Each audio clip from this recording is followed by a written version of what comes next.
आइए जानते हैं कि मूवीज के अंदर साउंड इफेक्ट कैसे बनाए जाते हैं। नंबर 1, अक्सर आपने दिल की आवाज तो सुनी होगी जो कंप्यूटर से नहीं बल्कि टी शर्ट से बनाई जाती है।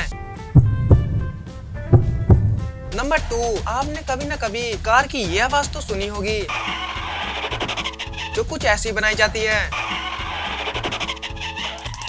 नंबर 3, आपने मूवीज के अंदर कीचड़ में चलने की आवाज तो सुनी होगी जो कि रियल नहीं होती। शूट खत्म होने के बाद साउंड आर्टिस्ट कीचड़ में चलने की आवाज कुछ इस तरीके से बनाते हैं।